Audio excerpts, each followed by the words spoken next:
And here it is. Here it is. It is here. Roll up, ladies and gentlemen. One man went to mow.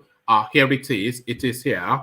Here I am. Hope you're there. The session has commenced and your company is required. That thing that we do round about this time of the day is being done exactly at this time of the day. So if you are available, avail yourself of the session. You know how it goes. It's usually a wild roller coaster ride. I promise you nothing but excitement. One man went to mow, the eagle has landed. Another Savior, holy, holy, holy, holy, ADEBANJO. Another Savior, holy, holy, holy, holy, ADEBANJO. Well, this is Mobien. This is dedicated to the gallant heroes of the Nigerian Biafra War and IPOB families all over the world. I remember the Nigerian Biafran War, in the thickness of the Biafra genocide. Hey, one man revived the vanishing hope to life. Let the great Biafran army to fight, and they were singing out, holy, holy, holy, holy.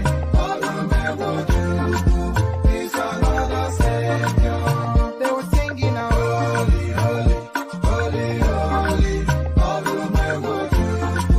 is another Savior.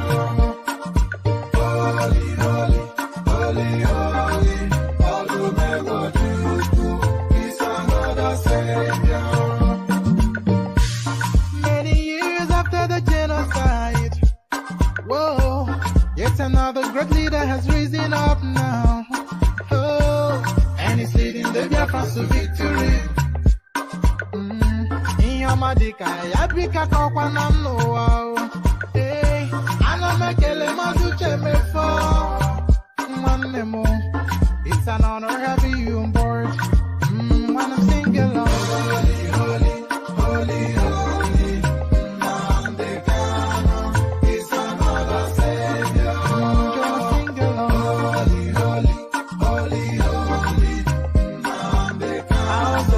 It's another Savior. When I sing along, holy, holy, holy, holy, holy, holy, holy. It's another Savior. Getting it right and getting it faster now. Holy, holy, holy, holy. It's another Savior. Holy, holy, getting it right and faster. Never freedom. It's another Savior.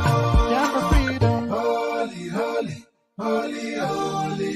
Nnamdi Kanu is another Savior. Another Savior, holy, holy, holy, holy, ADEBANJO. Another Savior, holy, holy, holy, holy, ADEBANJO. Well, this is Mobien.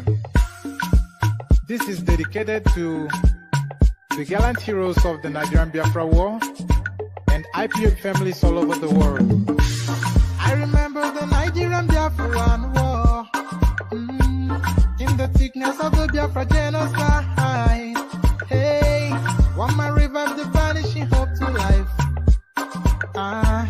Let the great Biafran army to fight, and they were singing out, holy, holy, holy, holy, is another Savior. They were singing out, holy, holy, holy, holy, is another Savior. Holy, holy, holy, holy, is another Savior. Many years after the genocide, whoa, yet another great leader has risen up now. Oh, and he's leading the Biafrans to victory. In your madika, yabika kokwanam no wow. Hey, anamekele mazuche mefo.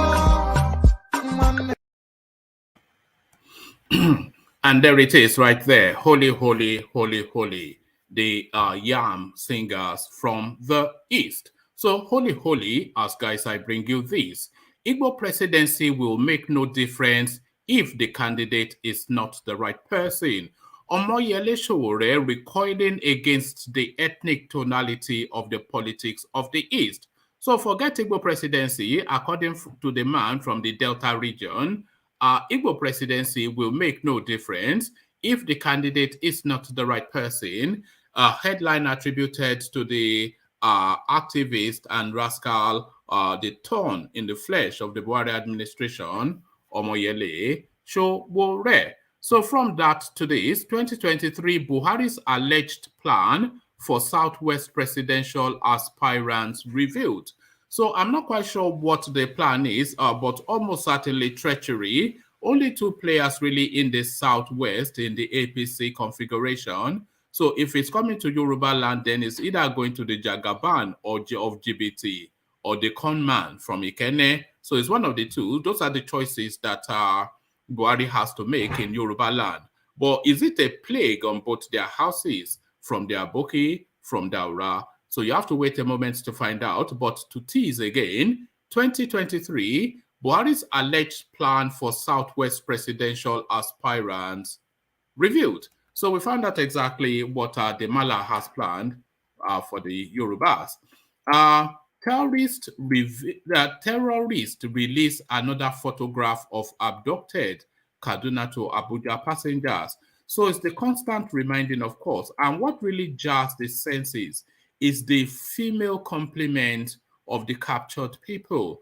So you don't really want women in the hands of these sort of barbarians. For all of the reasons you know, I don't have to explain to you why you don't want women in the hands of these live in the woods sort of near savage people. So you don't want women in the hands of savages, and this they know, and the photographs they release exactly is of women in their capture. So again, terrorists release another photograph of abducted Kaduna Abuja train passengers. So quite what the pressure is or the demand is, we find out just shortly.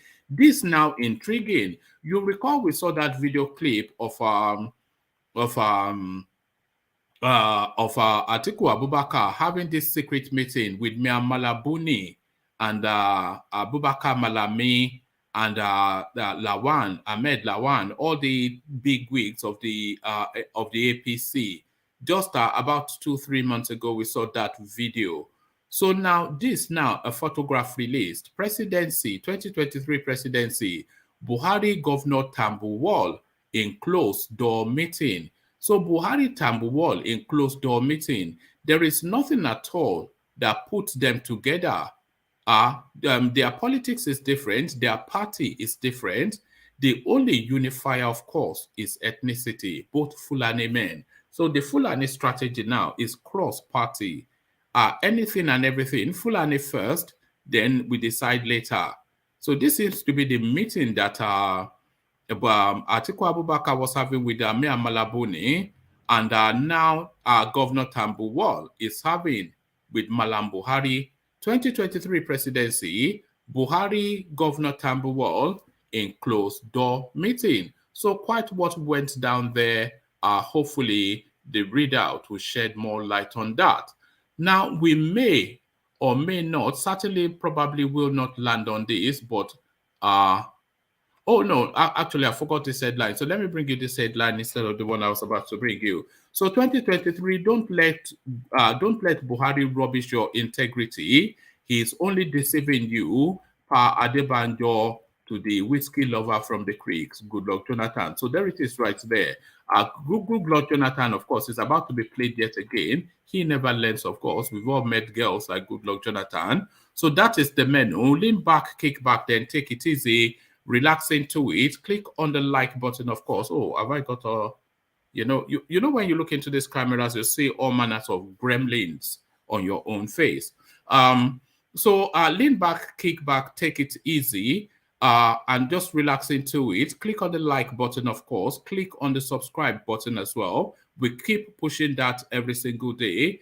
So it's sufficient enough now for you to do it automatically. So a lot of you, virtually every one of you that comes here regularly should be subscribed by now, because you have no excuse not to be, and you should know to click on the like button as well. So do the clickings, and as you do the clickings, let me provide a little bit of a musical backdrop for that. We stay in the East to partake in another Python dance.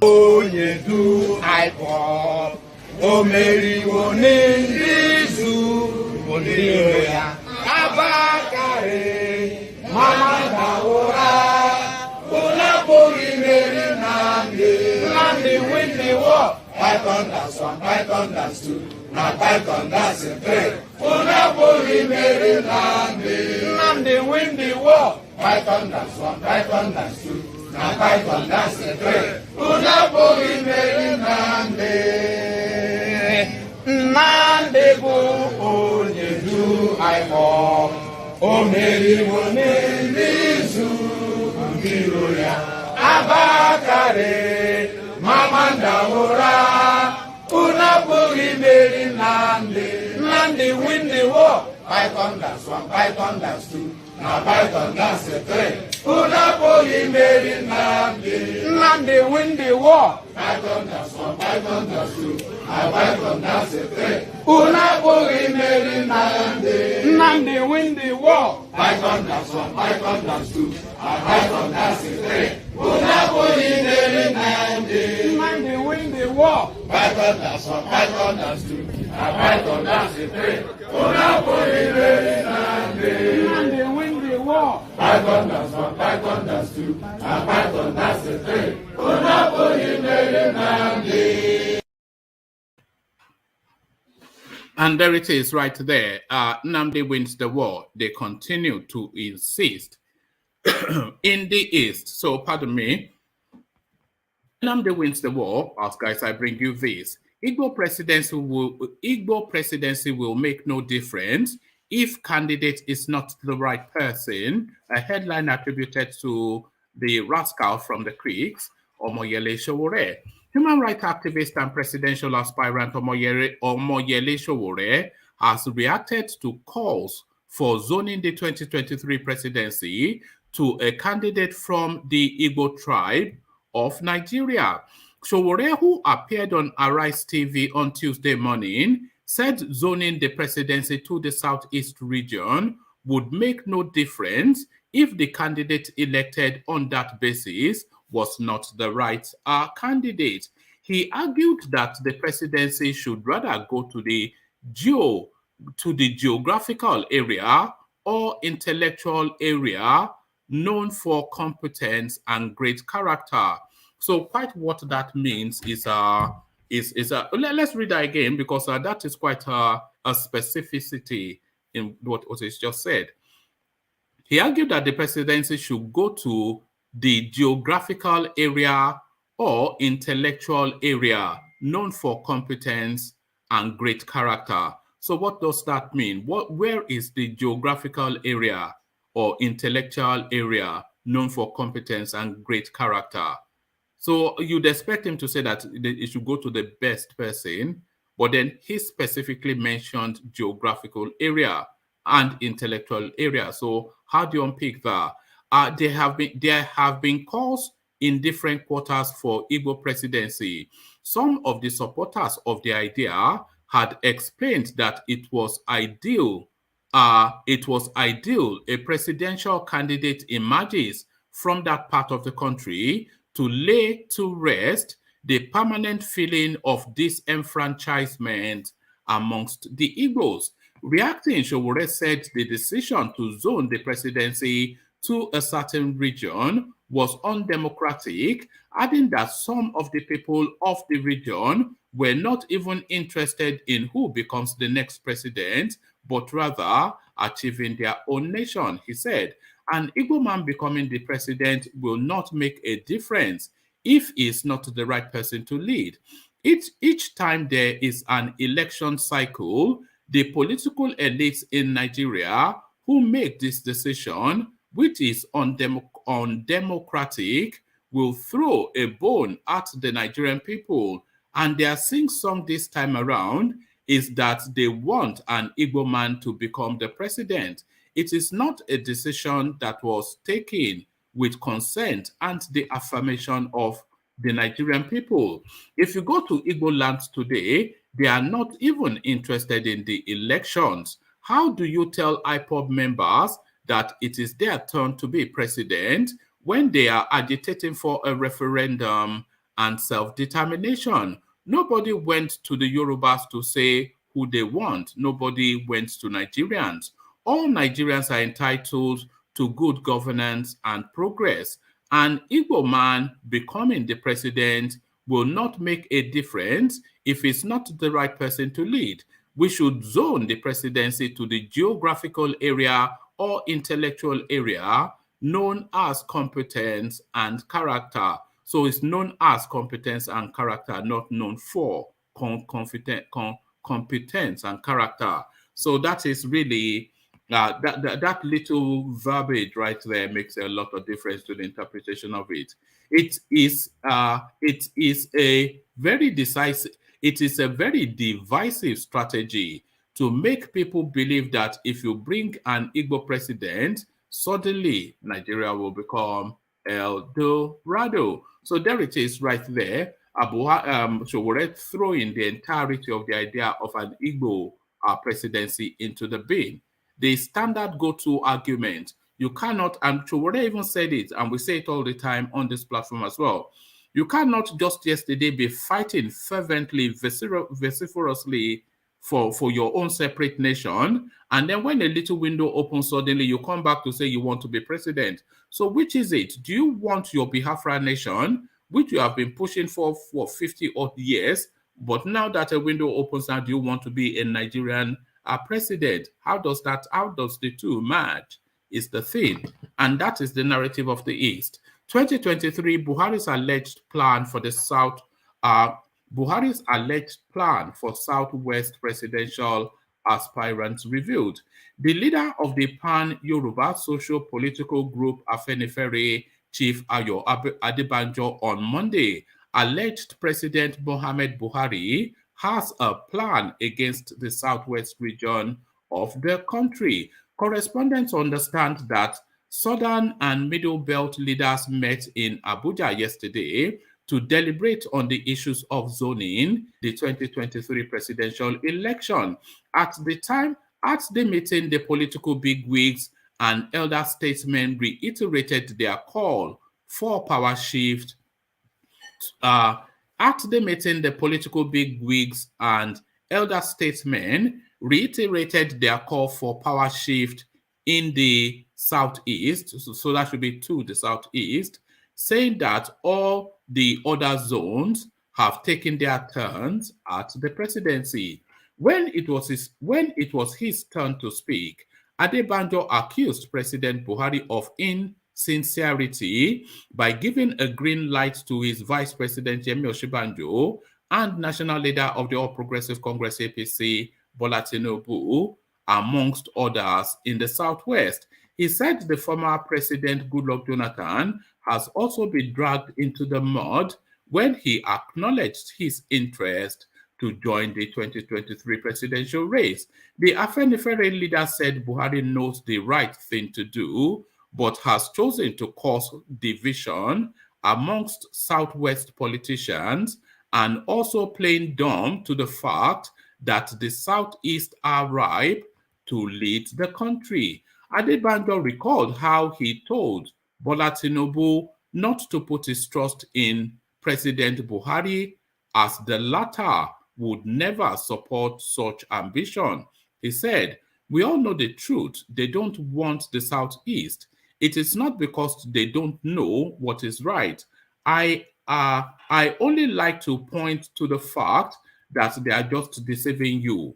All you are hearing that they, the North, are supporting the Southwest is an element of deceit to deprive you to be able to rule you. They don't like anybody. I told Tinubu himself, not in the papers, face to face. You believe this man, Buhari, will make you president?" He said, yes. And I said, he wants to make you president And yet he asked Oshibanjo to contest. He asked Fayemi to contest. He asked Amosu to contest, all in the West. Why? He wants to divide the West first. The unfortunate thing is that President Goodluck Jonathan allowed himself to be disgraced by mentioning the fact that I am considering whether to be president or not. For what? Now that it is the turn of the Southeast, they are propounding a new theory. It must be based on merit and all that. If it is the question of merit, who in the North qualifies to lead Nigeria? If it is based on merit, the East alone would produce the president. I am saying all this because of talks about go and sell yourself, go and campaign, go and lobby. It is all rigmarole. They know the truth. Adebanjo acknowledged that though he does not like the presidential aspirants, Adebanjo acknowledged that though he does not like the presidential aspirants that came out from the East, he still believes it was right to support the region to lead Nigeria this time. He said, I am happy you have demonstrated that you have people, but go and unite. A house divided against itself will not stand. The North does not want to leave power. Whilst the South is slugging it out, they put their candidate up. He added that the nation could still be a united entity if we have a government that will give autonomy to regional governments. Correspondents understand that the leaders expressed themselves at length about the state of the nation at the Greater Nigeria Conference yesterday. The event held at the International Conference Center, Abuja, was given the theme, Together We Can. Pardon me, presidential aspirants from the Southeast were present at the event. And then, pardon me, and then it goes on to give us a list. Then let me have a swag of water. I think I might.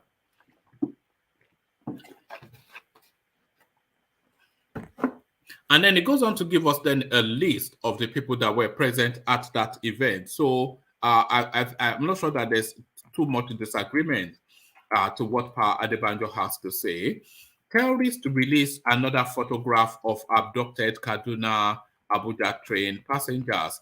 Terrorists who attacked an Abuja Kaduna train about a month ago have released another picture showing some of their victims. The gunmen had on March the 28th ambushed the train heading for Kaduna from the nation's capital city after bombing its rail track. At least 8 passengers were killed in the incident, whilst 168 others were kidnapped or declared missing. Few days after the incident, the managing director of the Nigerian Bank of Agriculture, Alwan Hassan, was released amongst others. Hassan, who was seen in a video released by the bandits, said he was freed on compassionate grounds. However, sources told correspondents that a ransom of 100 million naira was paid before he was released. Meanwhile, the family of 22 passengers have declared them missing. So the bandits continue to intimidate with the people that they have captured. This is the thing. So what price then the Nigerian state to pay for this? That's the thing.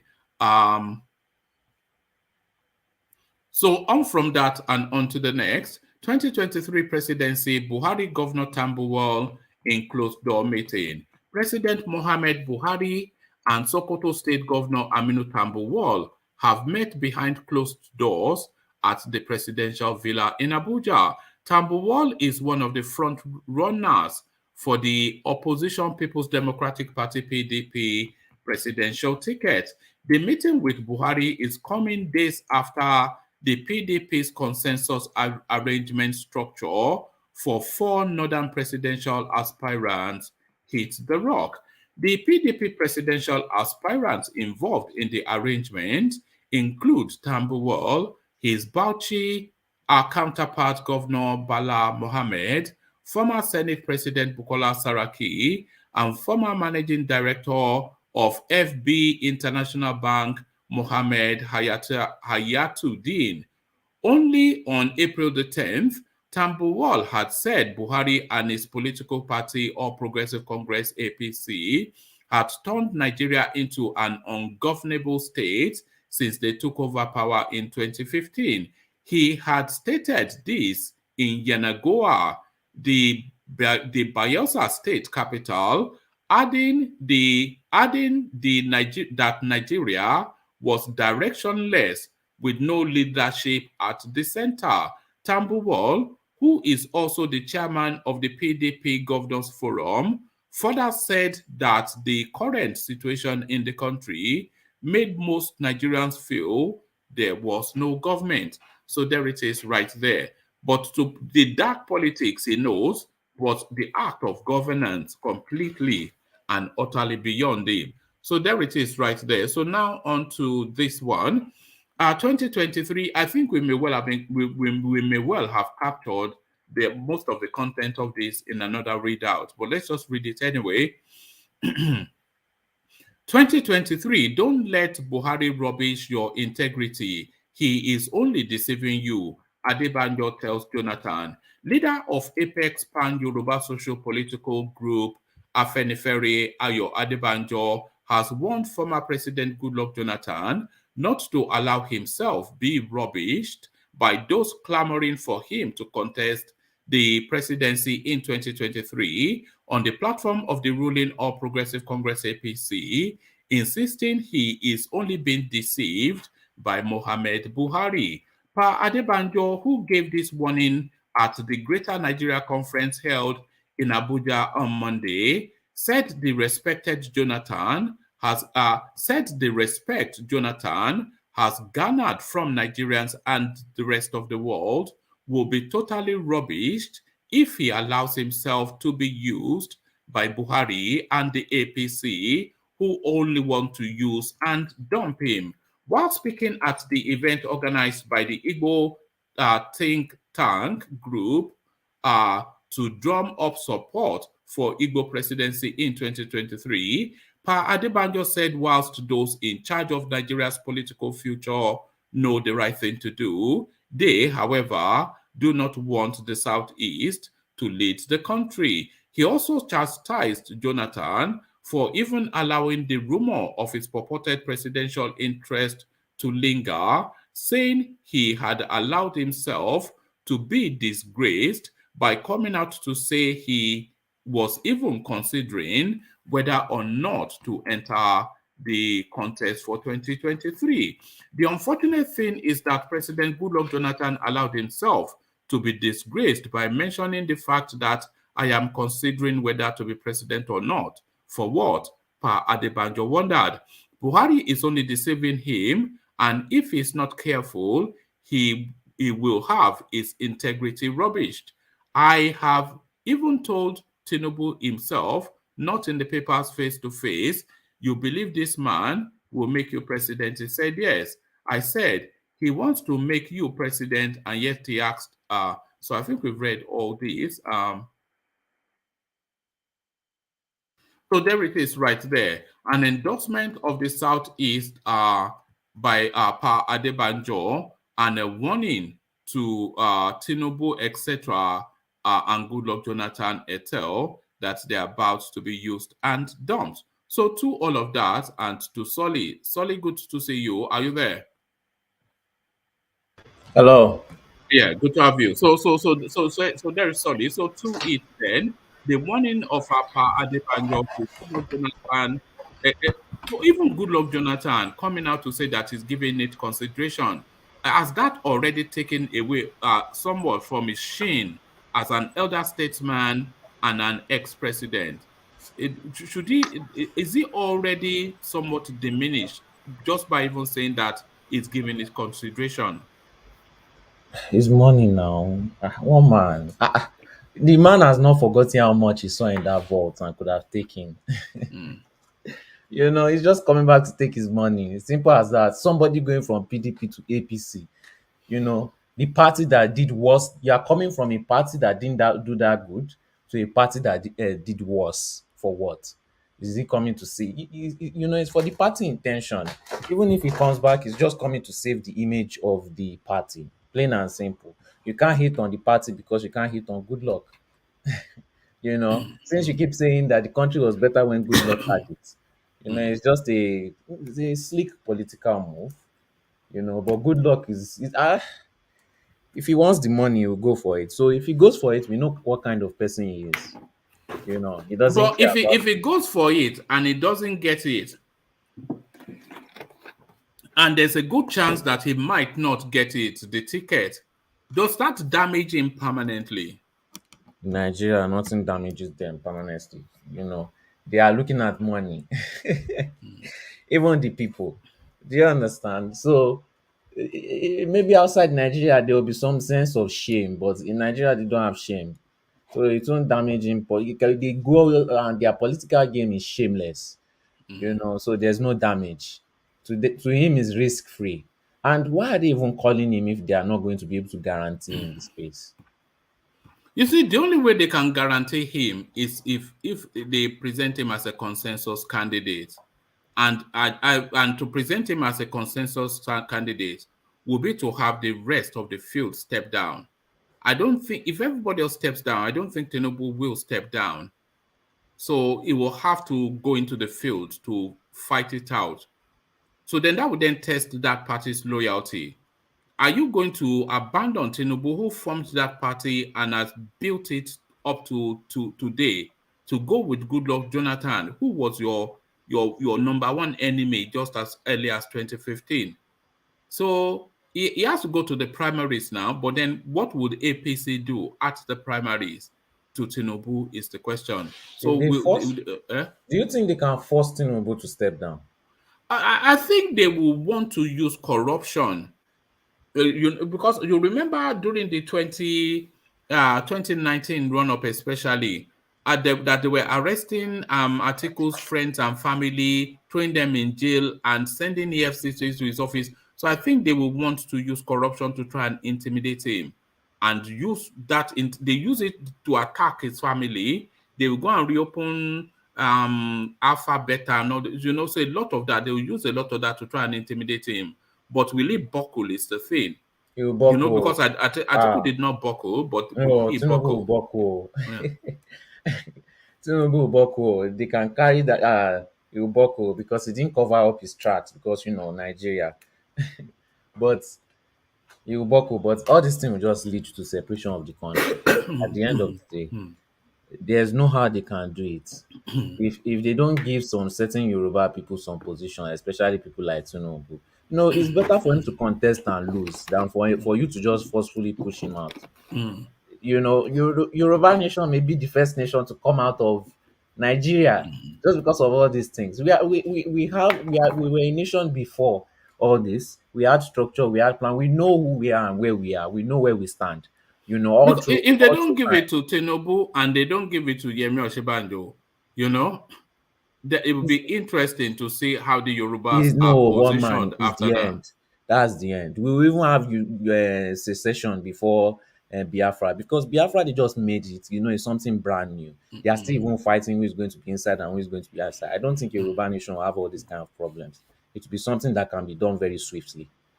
So you are at one point, everybody will even Tinubu will get tired of that corruption.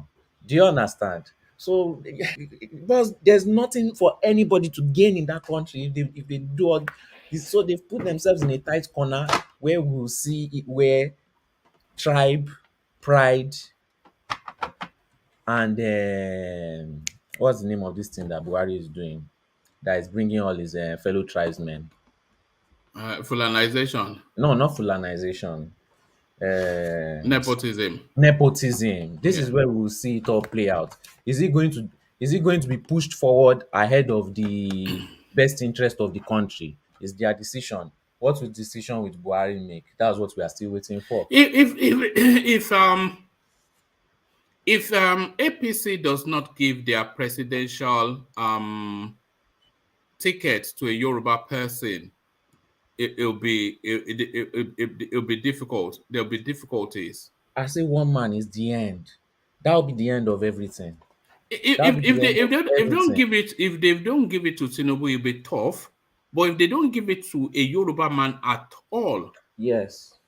That'll be the end of I think then that's what they you want know to do with good luck. So whatever that it will not be relationship. as if they didn't What, put somebody from the south. At yeah, least no, they they are do, going to but put somebody from the south. I think we know that, but they don't want to put a Yoruba person because all of the Yoruba people that are available to them, they cannot control them. one man, if they put a Yoruba person, that may be the end of their reign.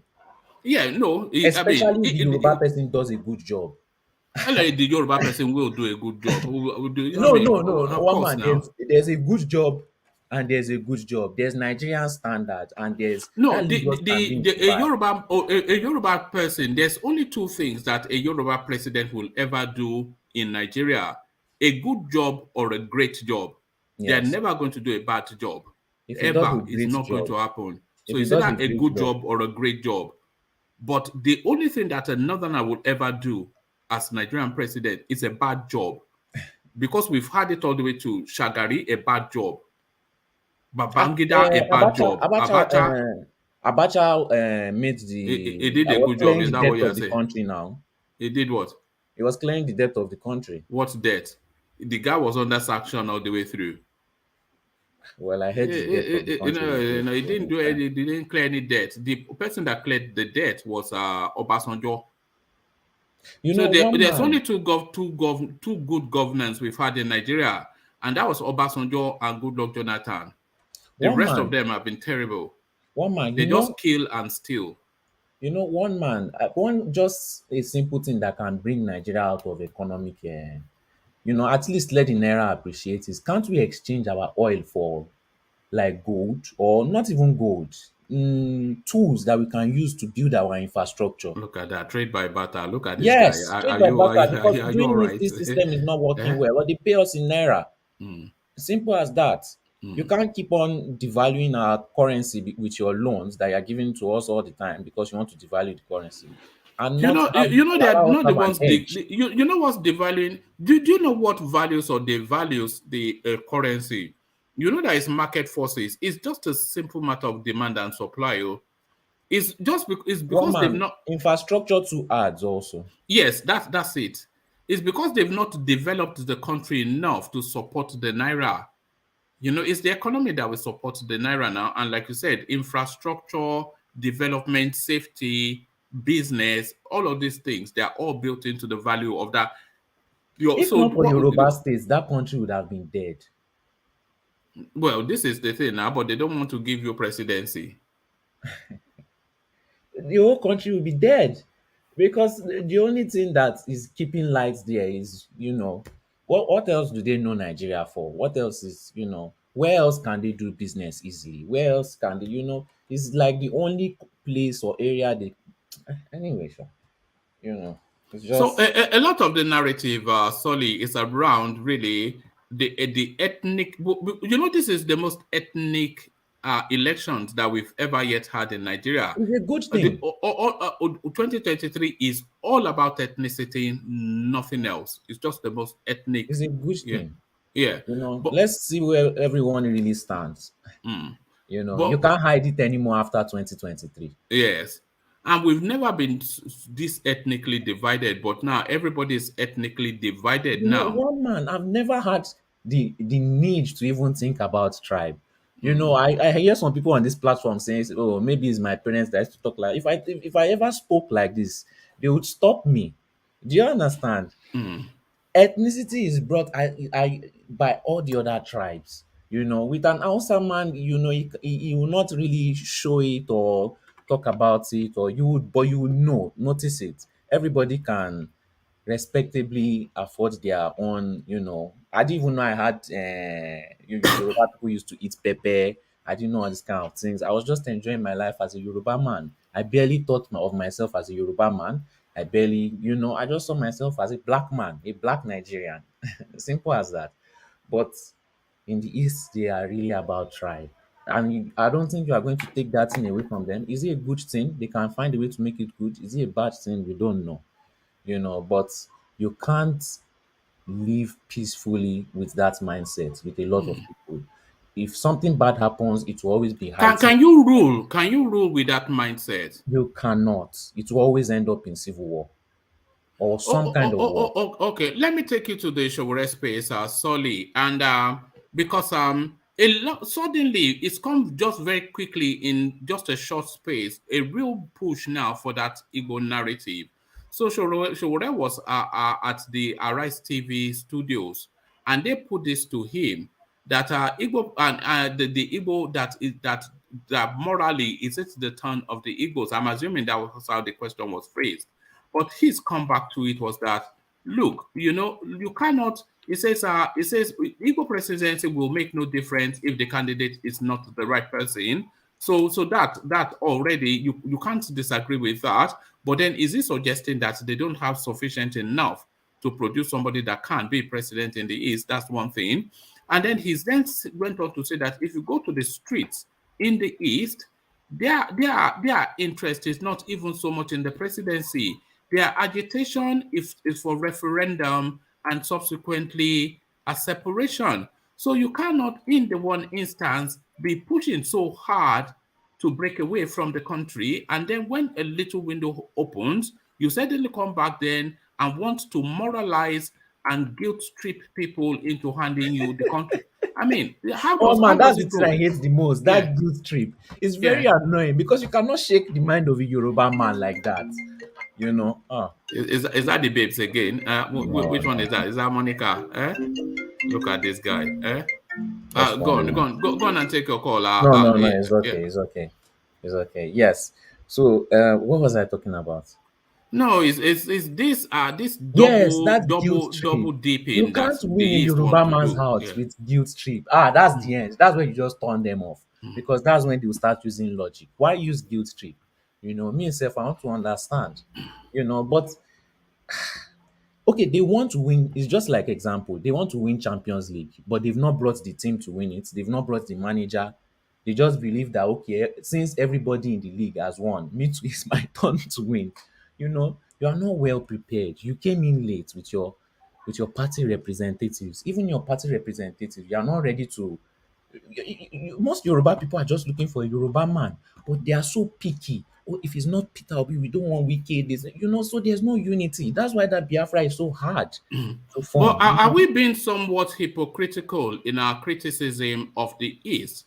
Because we're also very ethnic in our politicking too. We're Yes. insistent on a Yoruba president, and they're insistent on an Igbo president, but we poo-poo their insistence on an Igbo president, but we try to logic our own. Are we not being equally as ethnic and Okay, tribal as the one man, Easterners is the question. I don't think a Yoruba man will have any problem voting for someone in the East. It doesn't matter whether they are Igbo or just anywhere in the East or anywhere outside Yoruba land. You won't have any problem. But you can't just come and say you deserve something. You can't just say it is the right reason. If the other team is prepared, they will always beat you, even if you deserve to win. They will always beat you. You can't complain that the other team is too fully prepared. Oh, it's not fair. It's not fair for the others too, but they are prepared for for things being unfair. Nobody is complaining. Nobody is crying in the league. Everybody is going to the gym to win. Let me read you this. Hold on. Let me read you this paragraph, Solly, and then you can respond to it. And then I think in CBD wants to come at you. But let me read you this paragraph. This is middle of the piece paragraph in the Sowore interview on Arise, and this is what he had to say about this now new currency, this new language of an Igbo turn. It says, if you go to Igbo land, this is Sowore speaking, and this is in quotation marks. It says, if you go to Igbo land today, they are not even interested in the election. How do you tell IPOB members that it is their turn to be president when they are agitating for a referendum and self-determination? Nobody went to the Yorubas to say who they wanted. Nobody went to Nigerians to say who they wanted. It says, all Nigerians are entitled to good governance and progress. An Igbo man becoming president, an Igbo man becoming the president will not make a difference if it's not the right person to lead. we should and it goes on and on. But the point that he's making is that the desires in the East has never been about wanting to be Nigerian president. It is only this new coinage of an ego turn that they are suddenly loud latching onto as an opportunistic window that opens. So that's essentially what Sowore is saying.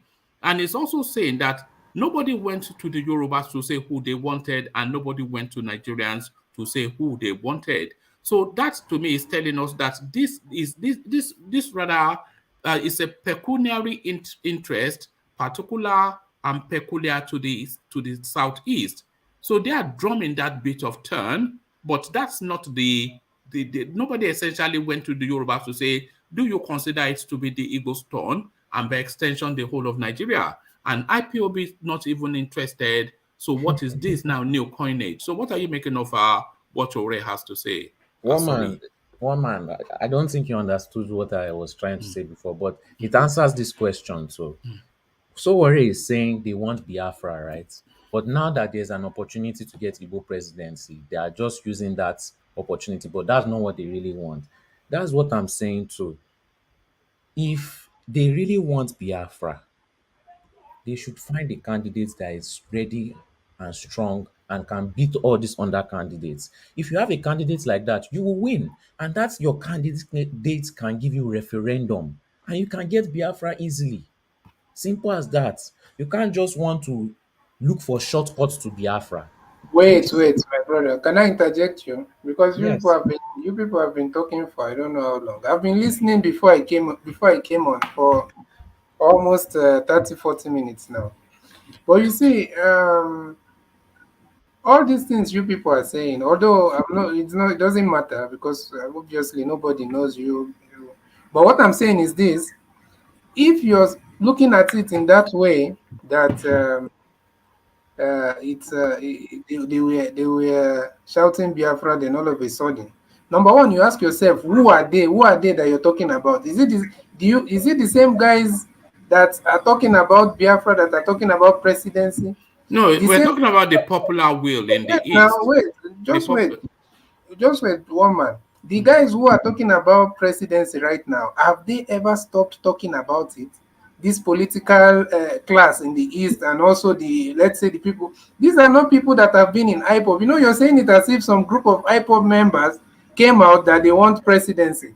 And also, what is the meaning of it's a new coin age, a window of opportunity?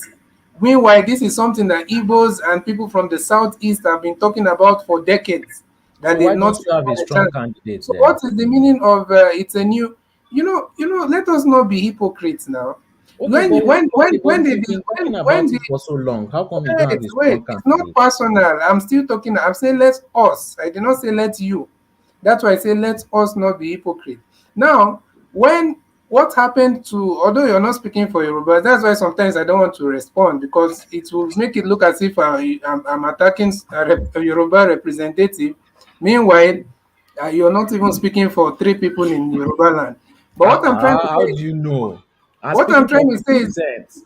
what I'm trying to say is this: when when what happened with Abiola and all that, did you people why didn't the whole of Nigeria start saying that no, it's not about Yoruba presidency? Didn't everybody join, including the Igbos that voted for Obasanjo? So you see, this is just this whatever you people are saying proves the point of most of the people from the East and that have been talking about this injustice and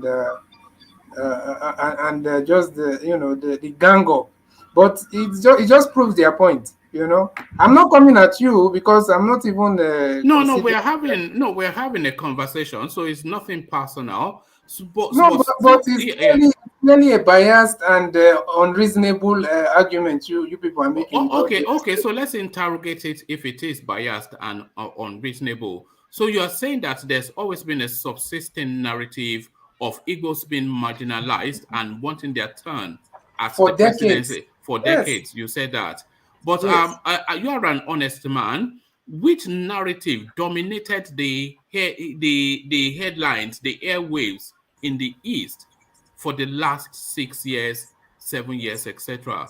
with narrative. One man, I will answer that question now, and I will also ask you a question. Can you allow me to ask you a question after answering? Go on. It's a Now, conversation. You do as you will. you're right. What dominated the airwaves, not just in the East, I think in most parts of the country, or let's say in the East, there, as you said, is the agitations, right? But now that I've answered that, now let me ask you, what dominated the airwaves in the in Yoruba land or in the Southwest for the past, let's say, 3 to 4 years? Was it not the same? Was it not the same even till now that they are even putting billboards of support Yoruba Nation, Omo Odu and all that? Is that not what is still going on in Yoruba land? Is anybody dominating it? Are you asking and answering the question? Okay, you have asked. Okay, no, so I don't have to say anything. Okay, carry on.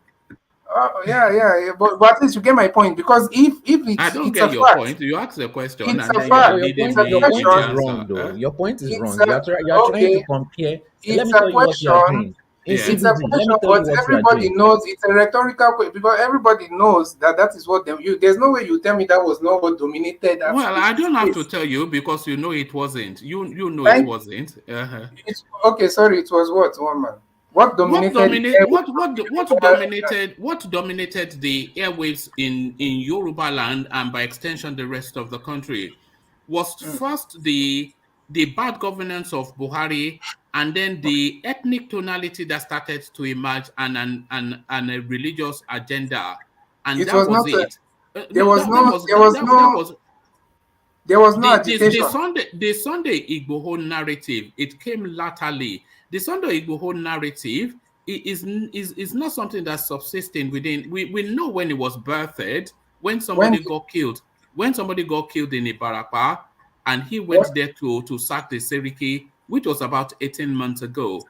Okay. So that was a specific narrative, and then he took that fight and then anchored it onto the agitation in the East, and then tried to evolve a Yoruba narrative. But then there's been an intellectual space that goes back even decades with the power. What was the other ADEBANJO? It's not Yeah. ADEBANJO. The other power, that he has been, along with all those Nina's narrative, that they've been, talk shopping about this intellectual concept. So that has been but that's been a backdrop going back decades. So that's more like ivory tower stuff and intellectual space. So the popular will in Yoruba land was never, and probably still is not, but almost likely will be for Yoruba nation. So it's not something that the Yorubas was anchored on in the way the Igbos are anchored on. It's just fabric. I mean, it was so relentless, even you cannot deny it. My But question, now that this little window opens, now they've pivoted completely to a totally different narrative. I'm sure you know. I'm sure you're not even saying the. I'm sure you know that what you're saying is not. I know what you're doing, but you see, let me tell you this. You see, my point is this. I know obviously the Biafra narrative have been there for longer period of time, and it has taken more roots. I understand that, but I'm telling you what has dominated the airwaves before this whole politics. You see, politics came and even dominated that agitation space that you're hearing even from the East. In fact, if we are being, politics dominated, this political presidency, whatever, has dominated the entire airwaves, whether it's in the East or in the North or in the South. But what I'm trying to say is this. If you're saying it was just something that happened 18 months ago in Yoruba land, that even proves my point the more. That even makes it more concerning for anybody to even support a Yoruba candidate, because this is something that is fresh. This is something that is fresh in that space. But it's not deep rooted though. It is peculiar and particular. So okay, The Yoruba nation, Yoruba nation. I want you to get my point. The point I'm trying to make is not but even. you are not making any points. Your points are Hold not on. You let him make it. Go on. You know, you argue from when you argue too much from a tribalistic and mindset. What in CBD? No, not you. Look at it. Unbelievable. Not you, one man. I'm talking to Soli. Everybody, people watching people. Wait. When you argue from a biased tribalistic mind, you can't wait. Let me talk. You've been talking now. But you've been talking since. When you argue from a biased tribalistic mindset, you won't even know when you're sounding. You won't even know when you're sounding unreasonable. If you have too much tribalism in you, you won't even know when you come up to people as. But you are the one sounding unreasonable. What you are talking about is exactly what you are doing. That guy who posted, who made that comment that one man displayed on the screen, is that an Igbo guy? Is that not a Yoruba guy? So that should show you the mindset that maybe you can't hear yourself, but the people listening to you are hearing you, and they're the one that will tell you how you sound. Because sometimes you might be caught up in that mindset. Just go to the comments and see what that guy posted. So does not be that's a Yoruba guy. So the point I'm trying to make before you comment is just 15 seconds. The point I'm trying to make is this: is not about. I'm not even trying to make a point that no Yoruba person should be supported or Igbo. I'm just trying to kill or to give you or to show you that that's a logic that you and one man is using does not make any sense. That because of there have been agitations in the East, then all of a sudden they want people to support Igbo presidency. How does it make any sense? If we are going by that, we'll go by that for the whole, even for the North. Can I explain to you even for the North, we'll do the same thing. Can I explain to you why it makes sense? Can I explain? You're just interested in arguing, my brother. No. Unfortunately, I'm not even. You haven't. If you are sure of yourself, all right. You'll be open to listen. Talk. I'm sure. First of all, you said you tried to compare the agitation in the East with what happened in the West. Something that couldn't even reach Lagos. Is your seat at home still not in some form of effect till today? Yes or no? At where? In where? Which part of Igbo land? Which East? Is that not? No. Oh. It's there. I just give a yes or no question. It was a yes or no question. Of people posting billboards of support to Yoruba nation. Is that not going on till even talking over me is not winning the argument. Anybody that is logical will be able to listen to what's going on. So you can keep on using that tactic if you want. I asked you a yes or no question. I didn't ask all these other ones. Now, it is still going on in the East, and they are still battling it. They are still having IPOB to deal with. Now, is the same exact thing going on in the West? Yes or no?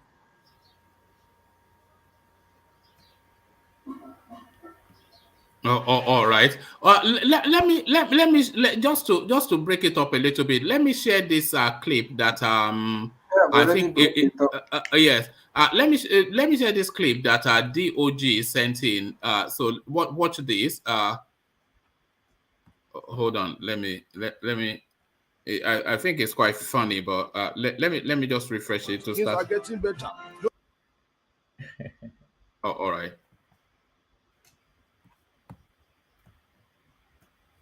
You have to unmute it.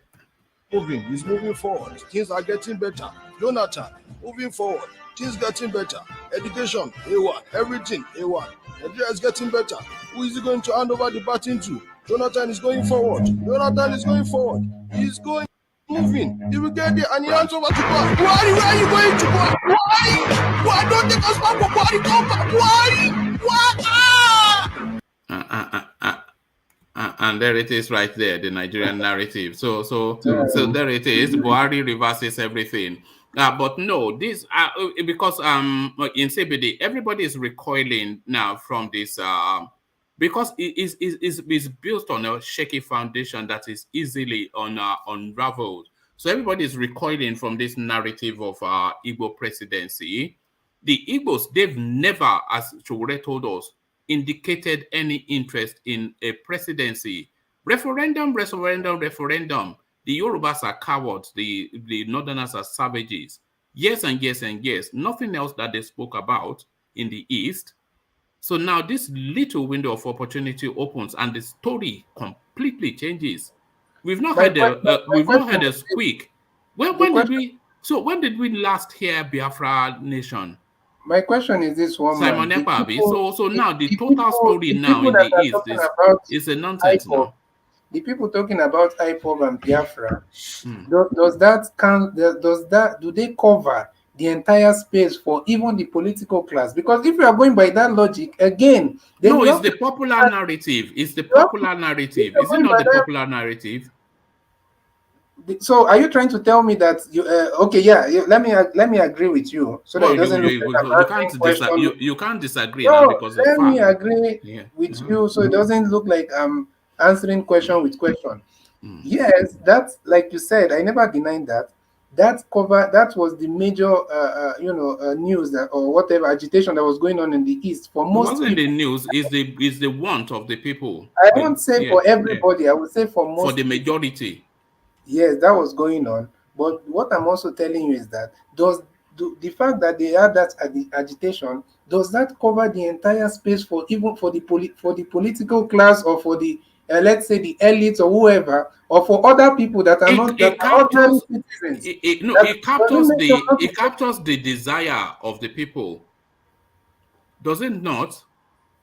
It captures the desire of the people the same way the Odua nation captures the desire of the people. No, it does not. It does not, because the Odua nation is not the popular will of the Yorubas. It's just a pecuniary satellite little skirmish. Woman, I will tell you this for a fact. During that time, I have in this place where am I right now, I still have a lot of, let's say, maybe 5 or 6 Yoruba friends. And I'm telling you for a fact that every single one of them was behind Odua Nation, including online. So you can't tell me that it did not capture the mind of the people. Let me come in again, because you can't say it does not capture, because that's not realistic. We are seeing it. Now, I like to ask you some more questions based on what you just said, because you tried to come through another corner. I saw that again. Now, you said it was in the minds of Yoruba people. Yes, I do agree. But it was just a minute thing. Let me explain how. In the East, when they wanted what was a minute thing? No, I'm comparing now. Are you saying it was a minute amount of people, or it was the entire It doesn't matter if it's a minute amount of people. It doesn't matter if it's a amount of. I want you to explain to me should we start all over again? Should we start all over again? Now, if it was a minute amount of people, just answer as you're going forward. Okay, yes. If it was a minute amount of people, why was the whole East having sit at home? No, you didn't get my point. You said it was just a minute. What you said. What Because you are using these things to interrupt me. If you keep on interrupting me, I'll keep on pointing facts at you.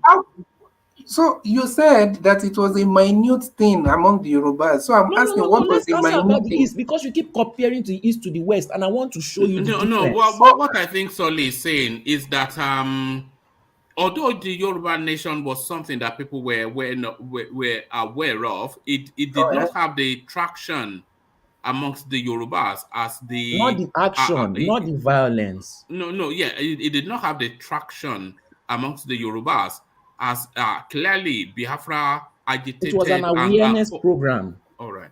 It cannot have the same, because Biafra has been there since 19... Biafra was an action plan. It's not so much... Hold on, Solly. Hold on. Oh, yeah. It was not so much because it's long-standing. It's because it's heartfelt. Biafra is heartfelt. It is not the same. You can't compare. Sorry, I'm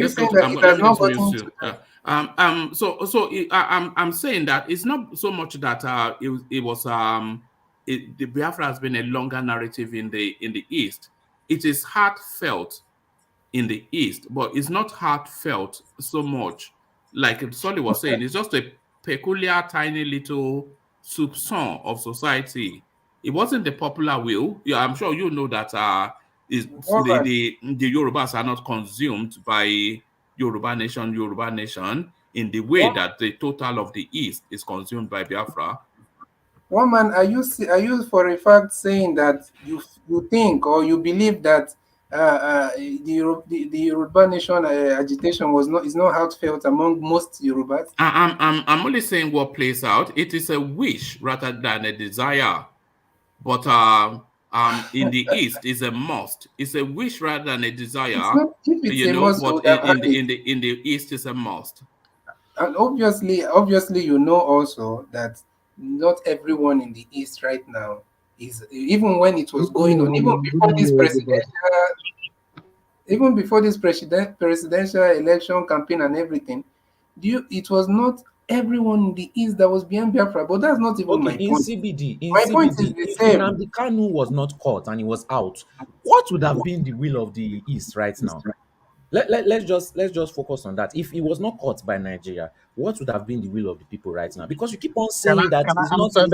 What was the will of the people before he was caught? Was it everyone that was on board? From the seat at home that we saw, at least 99% on board. It's only you're not having an intelligent argument, and that's what. Don't get personal. But let's hear from Chris. I don't just like argument for the sake of argument. Okay, let's hear from. You can't argue through facts. All right, let's hear from Chris. Am I the ones giving those feedback in the comment section? Sorry, can we hear from Chris, please? Yeah, go ahead. Let's hear from you, Chris. Thank you, Woman. Yeah. I agree that first of all, let me answer the question that Solis asked. If Nnamdi Kanu was out, the possibility of no 2023 election would have been very high, not only from the southeast, because he was trying to penetrate the Yorubas and the Hausas too, which he was succeeding in doing before he was arrested. And I agree with you, he will be talking of referendum. The younger people from the east are tired of the country. They want referendum. Why the older people are the one fighting for the Igbo presidency? But what the older Igbos are trying to do, they're trying to use the struggle of the youth agitating for Biafra to secure themselves Igbo presidency. But this is what I really want Solis to understand. Solis, when the injustice was done to the Yorubas by the annulment of Abiola's election, presidential win, the Yorubas were angry. They said they want to break out of Nigeria. They already had their constitution. They already had their constitution, their national anthem, their flag, their everything. Until 1999, when they were compensated with Obasanjo, and ever since then they've been compensated with vice president and so many political offices. So, my brother Solly, I understand. Yeah, I understand where you're coming from, Solis. Yes, the Igbos have not really preached about Igbo presidency. You know why? Because they're already fed up of the Nigerian system. They just feel like the Nigerian system is not fitting for them. They can't grow their aspiration. They can't be who they want to be. So what's good for them is just for everybody to go their way. But if Nigeria as a country... sorry, Chris, let me come in just off the back of what you're saying. And I agree, by the way, that... at least with a good percentage of what you said, but not the totality of it. If, like you rightly said, that for whatever reasons, a lot of it justified, the East are just totally fed up with the Nigerian space and they want out. And I think this is what the general understanding of what the East desire is. So if they are fed up of the Nigerian space, for marginalization, for the genocidal killings, for just being subjected them to a second-class space, all of that. So if they are fed up of all of that and they want out, and this is a narrative that they've been very articulate in verbalizing for years and years and years. So why off the back of that then would they then also want to turn at the presidency? So that's a very good question, one man. That's a very, very good question. But this is how I'm going to answer that question. First of all, if Nigeria as a country has forgotten about the Civil War and has forgiven everybody and be like, okay, no win, no loser, no vanquish, or no winner, no vanquish. Let's move on as a nation. Why is it not possible for the nation, the way they apologize to the Yorubas and give them the presidency, show them that we love you, We don't want you to break out. Okay, become a president, become a vice president. Why such love cannot be shown to the Easterners and be like, okay, let's forget about 1963 or 1967, sorry for that, and let's come together. Okay, you be president. That will show you people that you are part of this country. You be this, you be that. Show us love. There's no love that has been shown. One man, do you know when I was growing up in Benin, there is a derogative word that is being used to refer to the Igbos as Owigbodan. You understand? So Owigbodan is like the way you have a nigger in America. That is how they refer to us in Benin, Owigbodan. And with all those derogative words, we still love the Benin people. We still learn their language, their culture, their food, and everything. So why can't such love be reciprocated back to the Igbos? If you go to the north, the Igbos are everywhere. They've accepted their fate as Nigerians, but the nation itself has rejected them. So the youth, like myself, I'm under the age of 40, but the youth, like myself, when they saw these things, they've seen that we were not part of the civil war. Did I agree of people dying? Yes, I think Ojukwu defend his people when thousands of people, dead body were brought to the east. Everybody would defend their people like that. But at the end of the day, the war has ended. You have told us there is no winner and no vanquished. You've told us to integrate. We have tried to integrate. We are trying to integrate, but you are not absolving us. We have Now, what do you want us to do? Okay, Hold on a second. But you're not absolving us. So what do you want us to do? And now the only solution is, in fact, we think we can do better on our own. If Nigeria don't want us to go, show us love. Just off the back of something that you said about the disparaging term that was used to reference the Igbos in the Bendel state or Edo, whatever it is that they call it now. There's a thought that I've been just like reflecting on for a while now. Do you think that the Nigerian state treats the Igbos as the blacks? Absolutely. Are they essentially the blacks in Nigeria? The Fulanese are the whites, right? Then the Yorubas and every other people are the other colors. They are the Indians. They are the Indians. But the Igbos are the black because we are the only ones with derogative name. Yamiri. It was Yamiri they call us in the north. They call us Wigbodan in the Benden. I don't know what they call us in the west because they only call you Yibo. That's all. We are not. Okay, I appreciate that. And if you notice one thing, about Nigeria, socially, the Igbos and Yorubas are together, but politically, the Yorubas and the Fulanese are together. That is my own observation. I've never thought of it like that before, but I think you've articulated it perfectly. The Igbos and the Yorubas, they will break bread in the afternoon, but the Yorubas and the Mallams, they will plot in the evenings. So, Mama, you see the reason why an Igbo man will come up and say, "Oh, you're a coward, you betray me," because when I break bread with you in the morning, with the hope of saying, "Oh, we are together socially," and everything. Can we speak freely and honestly, Chris? Absolutely, my brother. Please. You see, there's I speak as a Yoruba man, but I don't speak for the Yoruba people. But the sense I feel is that the Yorubas, they just find the Igbos too tribal. They don't feel that they don't feel that an Igbo person will truly warm to you or truly open to you.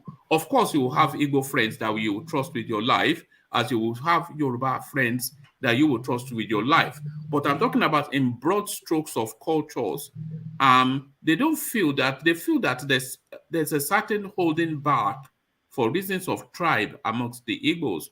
So you don't feel that you yield completely to them. That's not what me I feel. So, Mama, do you know what I feel so much?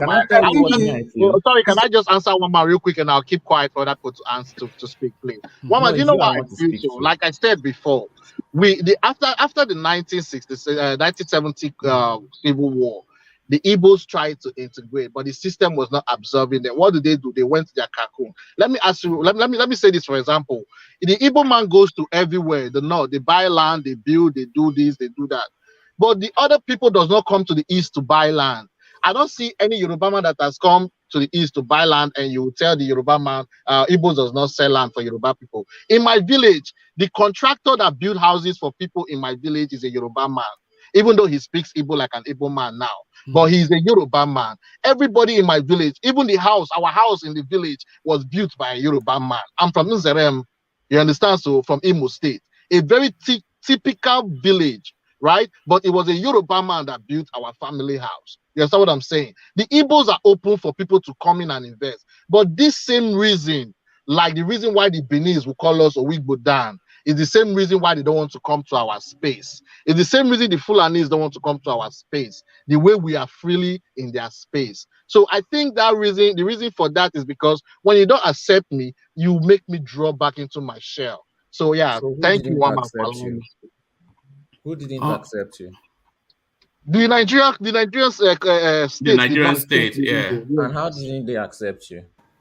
Well, they didn't accept us because, first of all, I don't see any reason why I'm different from the Benima, why I've been called a derogative name in the first place.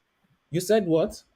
I don't understand why I'll be called a derogative name in the first place. Not just me, but my tribe, just because of the tribe that I am. And even the greater state, it doesn't open fully opportunities to the East for reasons of this. Because they still hold grudges of the second war of the Biafra war. I think there's an element of that. There's an element of distrust of the Igbos by the Nigerian state. Distrust, but is it impossible? Can I interject? No, one man, is it impossible? Is what impossible? Whatever they want to, you said there's a lack of opportunities being driven to the East, right? You said because of distrust. Now, is it impossible to get those opportunities? Do you know what a glass... Hold on, Sam. Do you know what a glass ceiling is? Sorry, a glass ceiling. What? Okay, it's a term of business and management. And it's a term of prejudice as well. So they say there's a glass ceiling. No matter how qualified or competent you are, as a black person, as a woman, etc., you will never be able to go above a certain level in a society, in a business organization, in a department, etc. Okay, so hold on, that's a glass ceiling. So there's a certain sense that there's a glass ceiling for the Easterners within the Nigerian paradigm. That no matter how, well, for reason in all aspects now. Like in the military, for instance, in terms of competence, you wouldn't really see them coming through to achieve. Even in governance, they will give them portfolios as ministers, but they will give them further down the road portfolios, not the portfolios that often make change. You will say that the finance is the anomaly amongst that, because often because of the brain of the East and their financial acumen. But really, there seems somewhat to be a glass ceiling for the Igbos in the Nigerian space. And I think the North, they somewhat recoil from them. They just don't trust them. Do you know, brother, do you know the reason why there is no true federalism in Nigeria? Is the fear of the Igbo man. To be able to control his resources, his arms, and everything, they feel the Igbos will come back to revolt one more time. Because if you look the Aburi Accord, it is everything me and you are fighting for today, which is true federalism. But when they came back from there, it was still the Nigerian state that was like, no, we cannot accept this. I don't know the fear of Igbo. And the more you are scared of Igbo, the more you limit the Nigerian space. The more you are scared of women, the more you limit the Nigerian space. The more you are scared of youth, the more you limit the Nigerian space. We cannot just leave this space for these old hearts. So that's what I mean. Nigeria not having true federal system is because of the fear of the Igbos, in my opinion. Okay, so then why don't you get into power and change things? Why doesn't the Igbo get into power and change things? They are just telling you how they get into power. Okay, Chris, can I ask you I want to ask Solly something. Solly, you had Obasanjo in power for 8 years. Yorubas have been shouting for restructuring. So why didn't Obasanjo restructure Nigeria for you people to flourish? Sorry, restructure Nigeria for which people? Yorubas, they've been shouting for restructuring now. He's saying that, oh, why don't Igbos get into power and then change Nigeria for us to flourish? So why didn't Obasanjo change Nigeria for Yoruba to be chatting for restructuring? Can I reply your question? Or even Osibanjo as a vice The president. want for restructuring, is it as big as the want for Biafra? And the restructuring is not a Yoruba narrative, and Yes. it is not to Yoruba benefit. Yes. Do you know what restructuring is, Radio Biafra? True federalism is what restructuring is. Let's practice true federalism.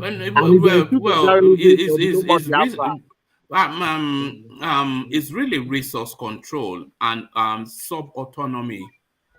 So everybody gets to control their own space. That's what restructuring is. Can I address but even okay, go on, Sully, carry on. I'll come back to that. Now, okay, when I said, okay, why don't you get into power? I heard so many excuses. What I want to ask is, if you have a candidate that has the money from the East and can talk to the average man and knows how to get to him, do you believe he will not become president? Or you still think it's still 100% possible? So why do you keep on talking like this then? No, we're talking like what? No, you keep on making it sound like it's something possible. Hold on. I want to sound like it is one-to-one with this Sully. You are not prepared, but you want something that Sully. Now you ask a question and you're still shouting. You don't ask a question and you continue shouting. So you people are shouting now. I ask you a simple question. If you have a candidate that can win the election, okay, NCBD, if you have a candidate that can win the election, why don't you put him there? If he's going to win, he has all the nobody that can win election in Nigeria. What are you talking about? You don't practice election like everybody else in the world. So what are you talking about this election? You keep talking election as if Nigeria is like everybody else in the world. One at a time now. How many times must I say? Can you all hold on? Can you all hold on? No, when I say everyone, that includes you. You are talking over them, they are talking over you. But nobody is hearing anything. Yeah, but if somebody is trying to force an interjection, then just yield the space. Don't worry. Just allow the conversation has to have fluidity. Otherwise, it's just gibberish if we all talk at once. So let Radio Biafra put a position to you, and then you address it. Let Radio Biafra put a position to you, please. And then you address it. So, I've already put the question to Sully. He was trying to answer. Okay, go on. Yeah. Talking over me does not mean you are winning the argument. I asked you a question. If you have a candidate from the East that has all the qualities to win, whatever it includes, good or bad. You talk like as if Nigeria is like, you keep talking about winning election. Who wins election in Nigeria? Okay. Hold on, sorry. Alexander is like being in some primary school, having to, should I get the cane out? Should I get the koboko out? I have cane though, and I can flog. All right. One that keeps him anyway. Let's hear from the beginning. Hold on. Let's hear from Alexander. One man. This is how you let them win. They won't hear what I have to say. They talk over me. Okay, hold on, everybody. Hold on, everybody. So just off the back of what Sully said, I want to make this point, not to Sully, but to this space, because I've seen it once or twice. So we're not actually having these conversations for somebody to be right or wrong. What we're trying is to evolve an idea from where we started off to a better place. By you saying this, and I agree with part of what you say, but disagree with it with logic, and then haven't done all of that to evolve from a space to a higher place. So it's not winners and losers, because I heard it from Sodi, and I hear it often from Ola as well. People think they are here to win an argument, but that's not the case. But hold on, Sodi. Once we start bringing logic. All right, let's hear from Alexander. So Alexander, good to have you. Yeah. Good morning, folks. Interesting conversation. Yeah. It's indicative of what the country has become. No unity. We can't speak with one voice. We have a small country like Ghana looking down at us because we're not getting our act together. Let's be factual. Igbo people are being marginalized in Nigeria. But there's a reason for that. It doesn't make it right, though. No, marginalization of any ethnic group is totally out of order and unacceptable.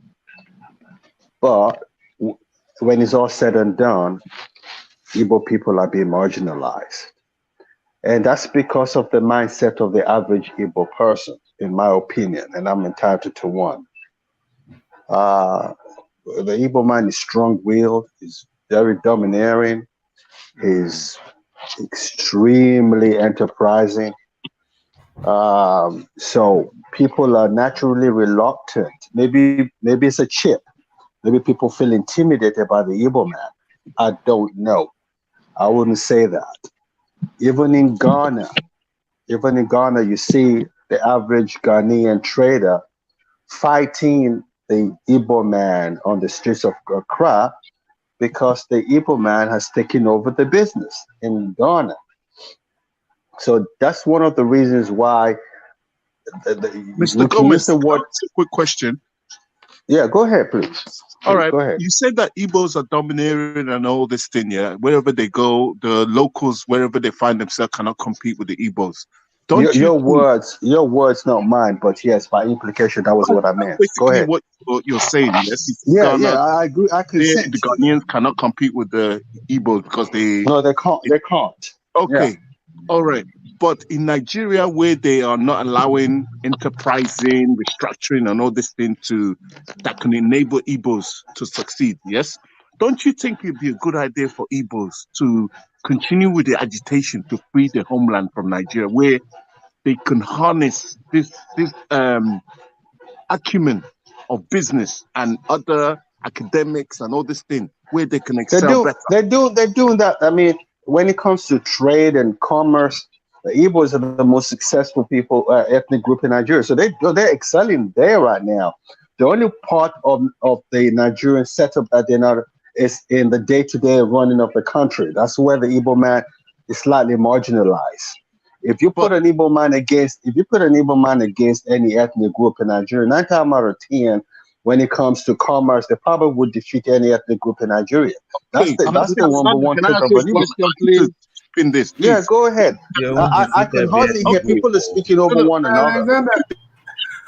Please, let me ask Mr. Alexandra one question, please. You will join us today. Let's hear from Chris. Hold on. Yeah. Let's be orderly. Yeah. Thank you, Mr. Alexandra, for taking my question. Yeah. Now, this is the question. All these things you've named, and then Radio Biafra, I agree with you. If Igbos are not allowed to express themselves that way, why not let them go? And also, being economically advanced or commercially advanced, they are still being marginalized in that aspect. But that's another day. But this is my question to you. All those criteria you just named of an Igbo man, is that a deficit or a plus? It's a plus. It's a plus if you use it properly. If you're not trying to be intimidating and control people's natural space, it's a plus. That's the plus of an Igbo man. An Igbo man is dogged. We can't. No one can take that away from an Igbo person. I live in Sugarland, Texas. I live in Texas. So, Mr. I was wondering if you are my in-law because you look very familiar. I live in Texas too. Just finding the I am your in-law because I am who you say I am. Yeah, I don't know. You look like somebody, and I don't know if you're married to Mrs. Pauline Igwe. Yeah, that's my wife. Yes, sir. This is Chidi Berry. I used to work with you guys one time. Remember? Jude's in-law. Oh! How are you? I'm doing good. Okay. Look at that. I know. Okay, now I know why you're speaking with authority. Really? Okay. Yeah, you know the Benin space very, very, very well. Yes, I do. This man talking is a very good man. He's a very, very good man, sir. No, I concluded that even before you said, because he comes in the right way and he speaks in the right manner. He's a very, very good man. Totally detribalized. Very good man. The problem with it's a good trait, but it's intimidating sometimes. The average Igbo man is intimidating. You have to understand that. So when people are reluctant to actually allow the Igbo man to flourish, is because look at the flip side. Maybe they've been intimidated. Maybe that's why they're being marginalized.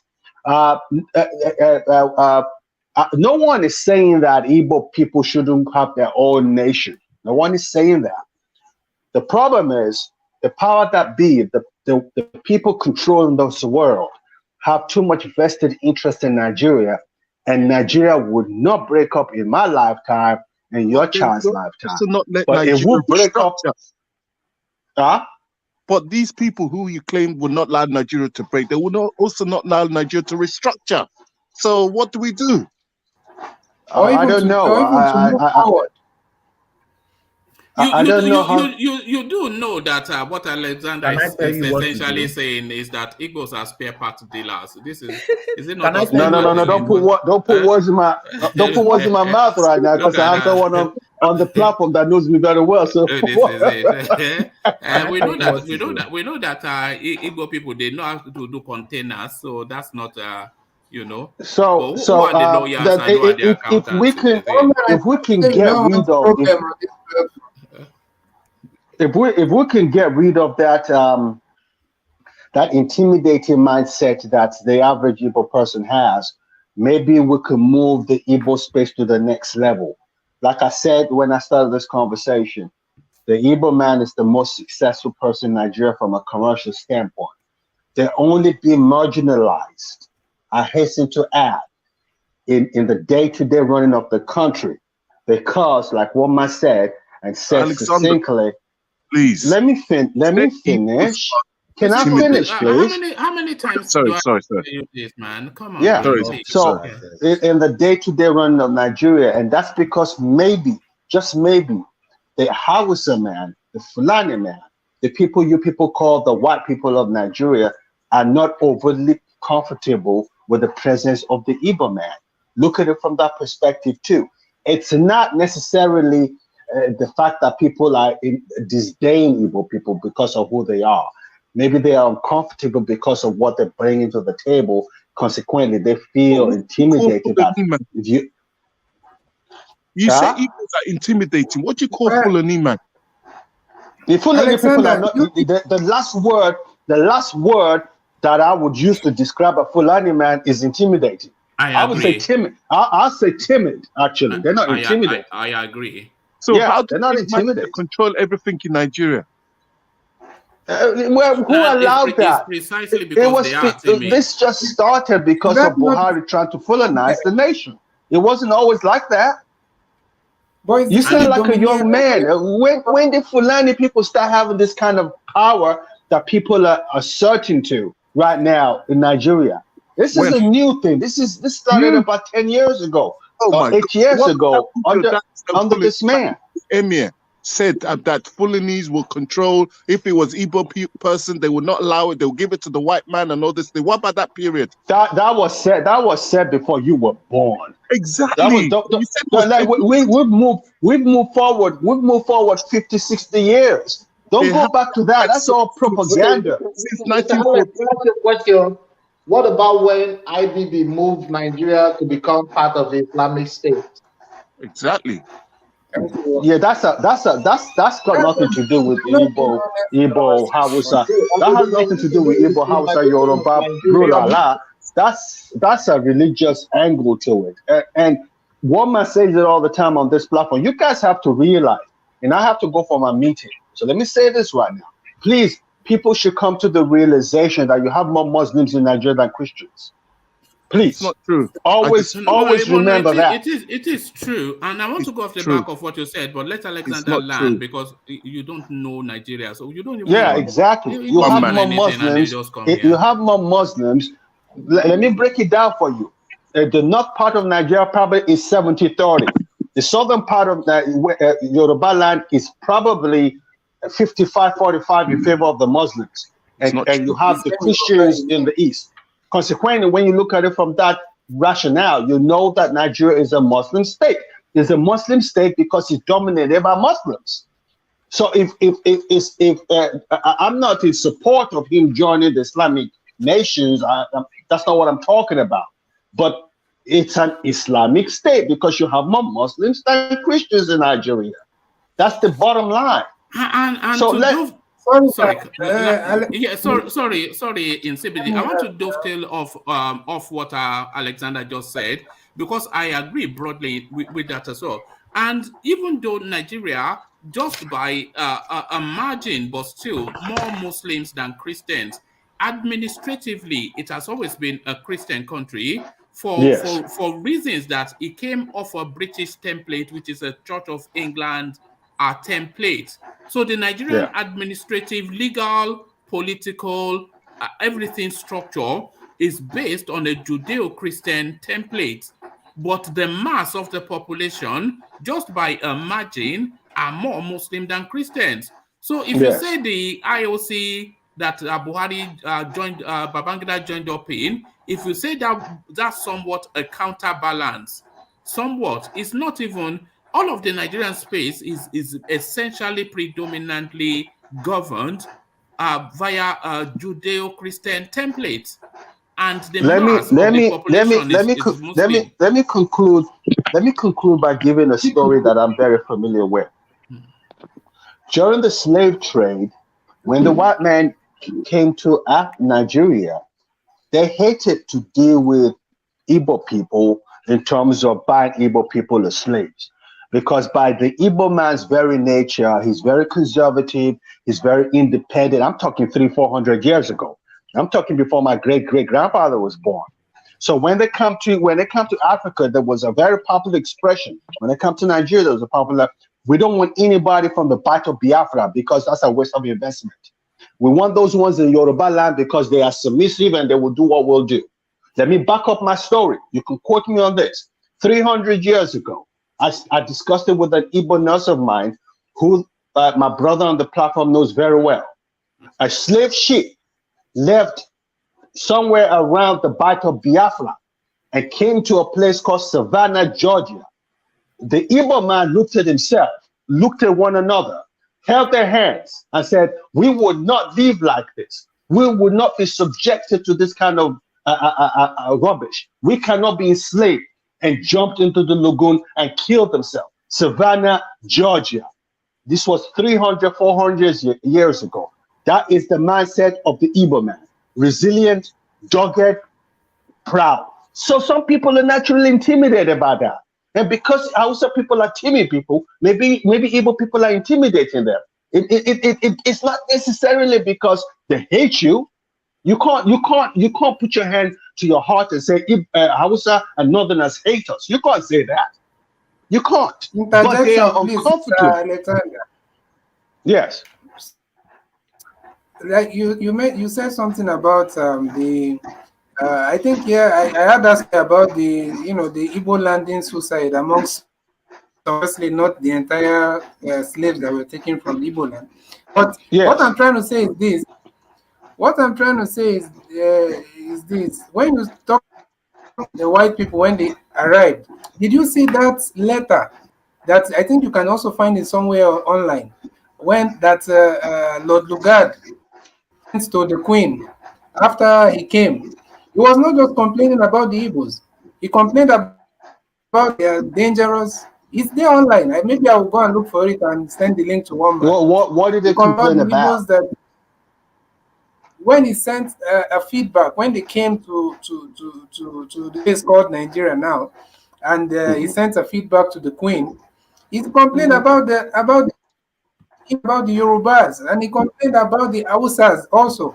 But he said the Igbos are more dangerous and more just the same way you said. So I'm not saying that you're wrong in what you said, but I'm also telling you that he always complains about the Yorubas by calling them that they are they cannot be trusted and stuff. So what my point is this: if we are going by that, then we cannot just. That's the only reason why they are afraid of. You have the same complaints about the Yoruba. I didn't use the word afraid. I used the word intimidate. Yeah, intimidate. Yeah, that's basically what I meant. But what I'm trying to say also, my second question to you is this: now, do you think, from what you're saying, are you saying that it's the Igbos and excluding them from the day-to-day running of the country. Are you saying it's the reason is because the tribes or people feel intimidated by the Igbos? That's the only reason why they are being marginalized. I think that's in the main. I think every other thing falls under that. I think it's in the main. I think So you don't believe they the feel war intimidated. You don't believe the whatever that came before it also has a significant part to play with that. No. They were not trusted even before the war. Can I ask one question too, so you answer them together? What can the Igbos do to appear less intimidating to their fellow counterparts? I don't know. I don't know because that's Yoruba-like. Yeah. I don't know because that's a God-given genetic trait. So I don't know. And we are not being accepted. Should they be allowed to leave? I could believe you because judging by what the late Sadwana of Sokoto said, and definitely it's something that has started even before the war, and that's why you can understand that even the war doesn't make any sense to just blame it on the Igbos, because these people have been maltreating our people. Okay, so if it started before the war, hold on, and say, if it started before the war, let me go for my meeting. Let's talk. Okay, do you want to round off a thought before you go? I think I finished. I think it's more of an intimidation of the average Igbo person concerning the day-to-day running. I think that also the fact that the people that you, one man, describe as the white people of Nigeria, the Hausas and the Fulanis, are really not, they're not really comfortable with the Igbo man being at the helms of affairs. I think that's what it is. I think the Igbo man is not one person to push around. They're not people that you push around. They're very determined, very self-minded people. So if you can't push them around, then you get uncomfortable, and then you get intimidated, and it becomes a marginalization issue. That's my conclusion. We should not look at it like we're not accepted, we're not wanted, because that would be a misconception. That's not right. That's not the way to look at it. Look at it from another part of it. Maybe we intimidate people. Maybe the way we come across is pretty aggressive. We need to do something about that, and probably that would be more comfortable for the average Igbo Hausa person, Yoruba person to accommodate. So let me go. Yeah. All right. Thank you, Alexander. A real delight. Just to add, it was Chris that actually described the Mallams as the whites of the Nigerian space, the Yorubas as the Indians, and then the Igbos as the blacks. But we are not. I think we understand broadly. Yeah. I would not say blacks, to be honest. From everything happening to our people and in that space, it's clear that we would rather say the Igbos are the Jews of Nigeria, because from the same, there's a lot of similarity with the and the jealousy and the envy. And we are actually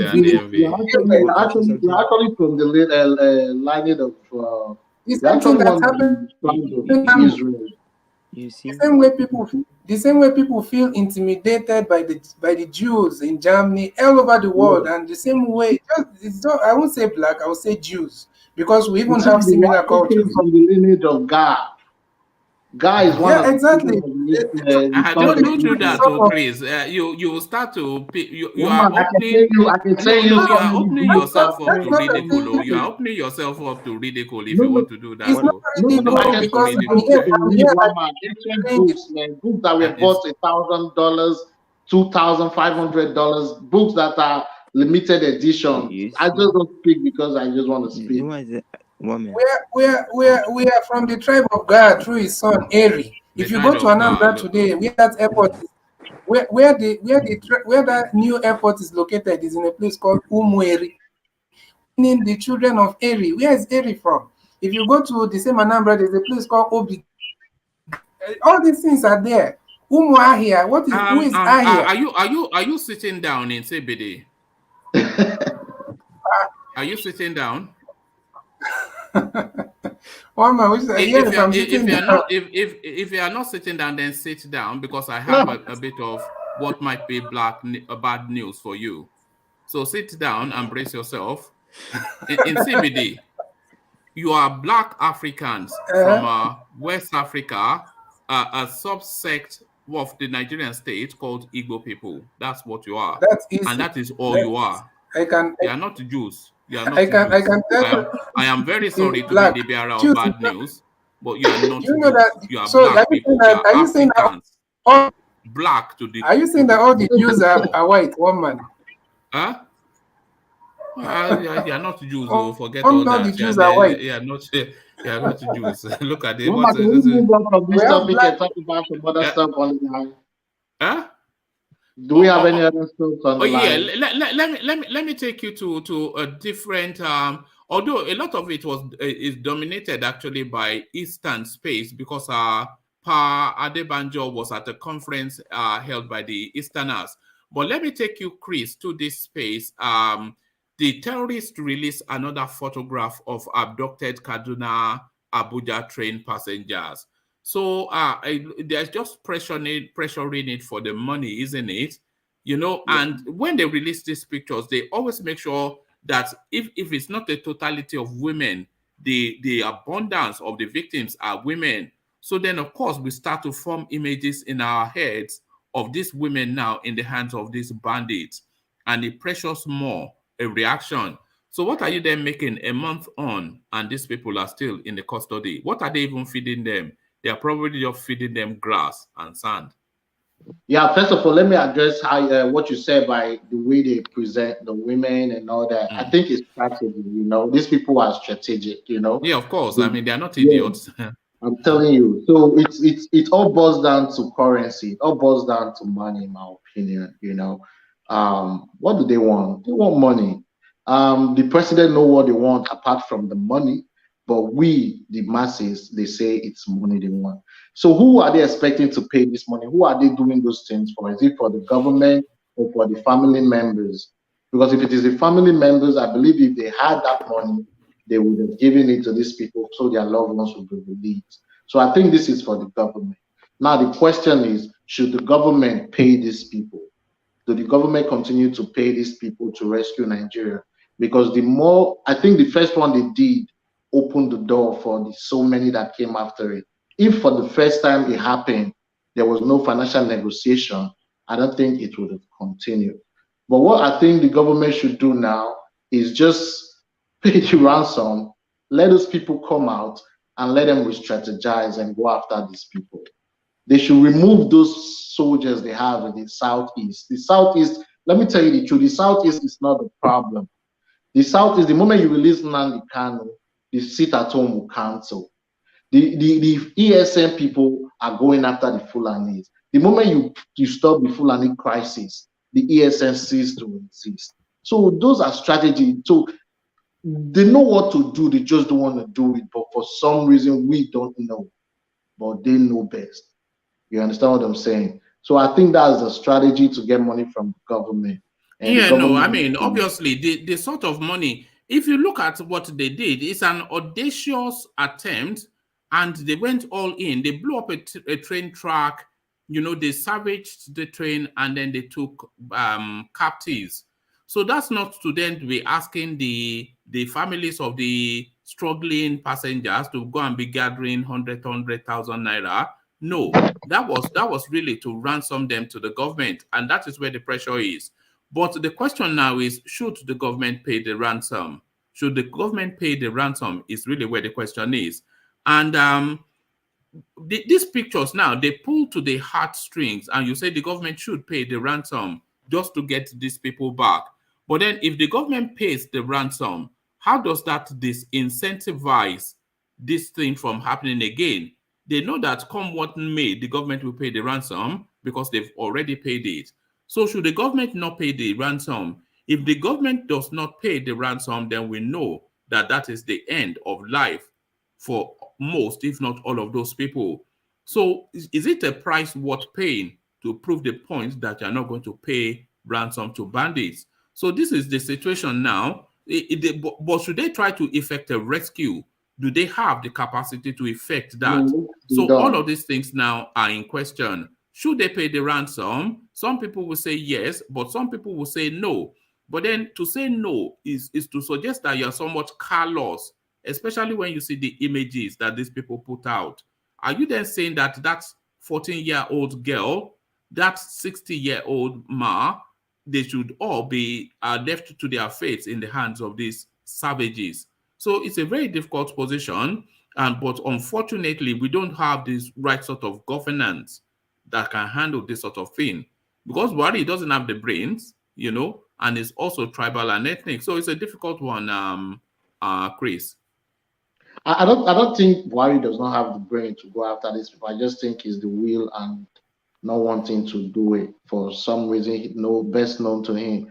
But I strongly advise they pay the ransom, because yes, we don't have the capacity of the United States to go rescue, and not just one person, but a number of people, which is going to cause like casualties. No how. Even if the terrorists sees that they are losing ground, they might just end up assassinating the hostages and just let everybody die, you know.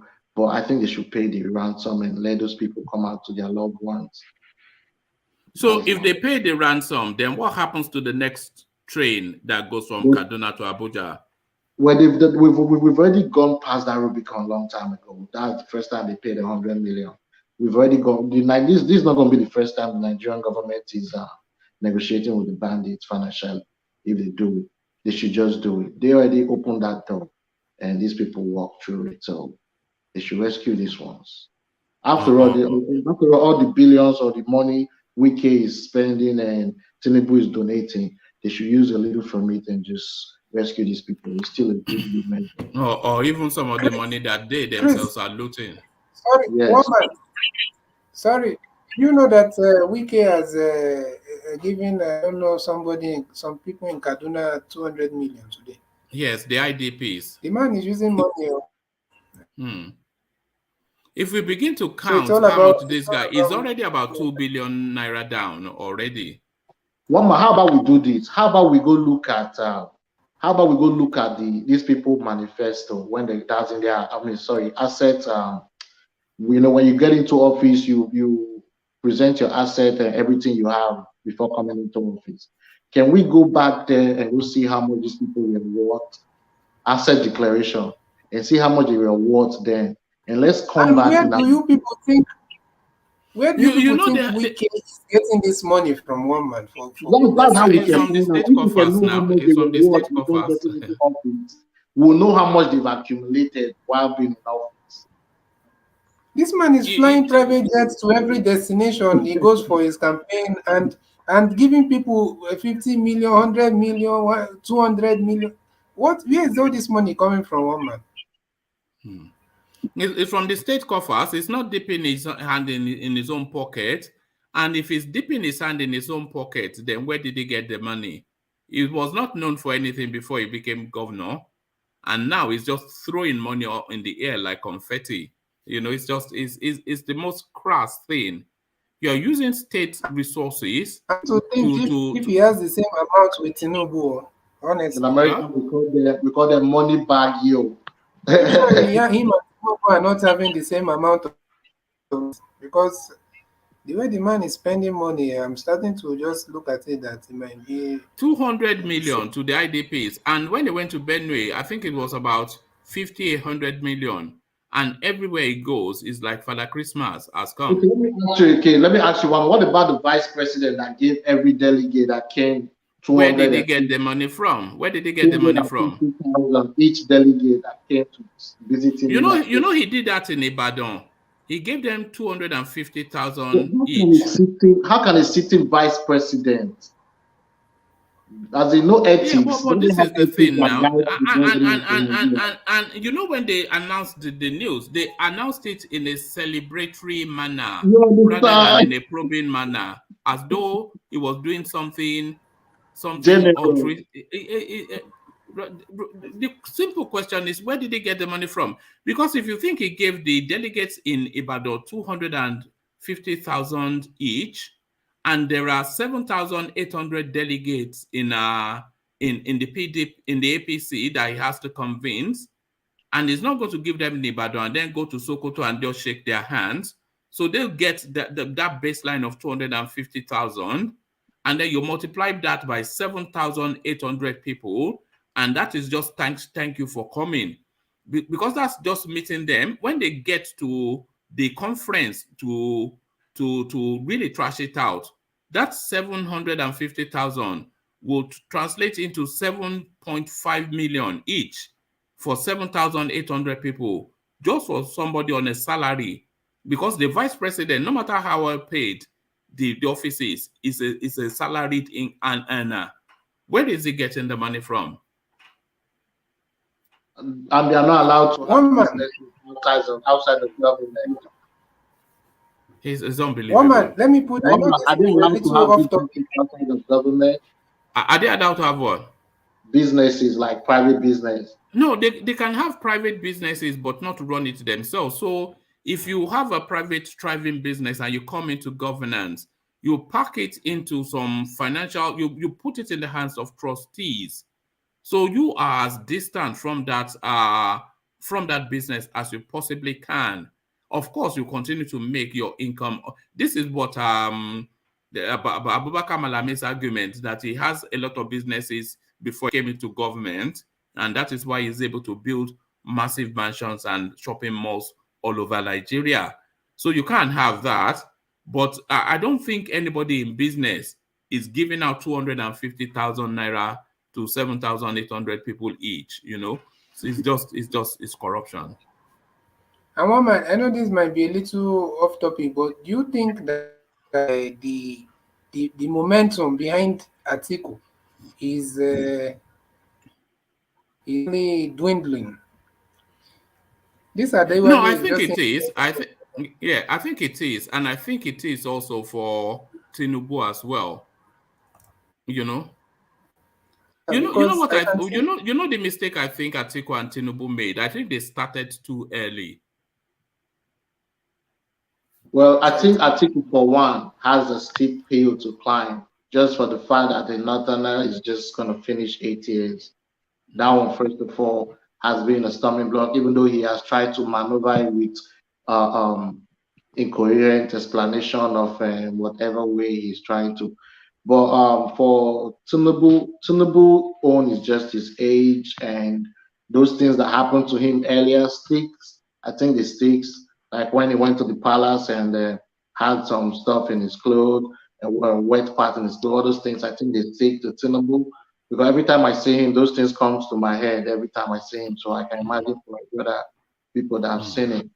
Yeah. And see, to be honest with you, my brother, the election come 2023. Even Wike has no say. Wike is just gallivanting everywhere, spending Rivers money, failing to pay pensions and salaries. But I think it's going to come down to the Southeast, because do not underestimate what ADEBANJO, Edwin Clark, and so on did in Abuja. Because just like what happened to the Yorubas during the annulment in the election before 1999, everybody was behind the Yorubas breaking away because of the injustice.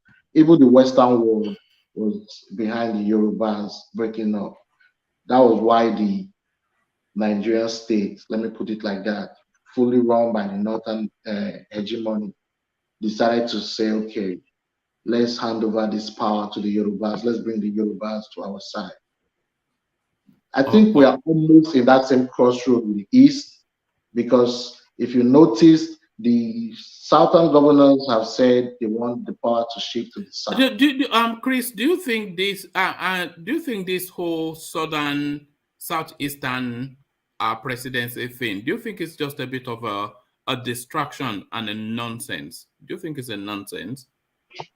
See, for me, you know my candidate. My candidate, I don't do all those. My candidate is Sowore. I don't care what tribe is. All I care is your policy and how you can perform, right?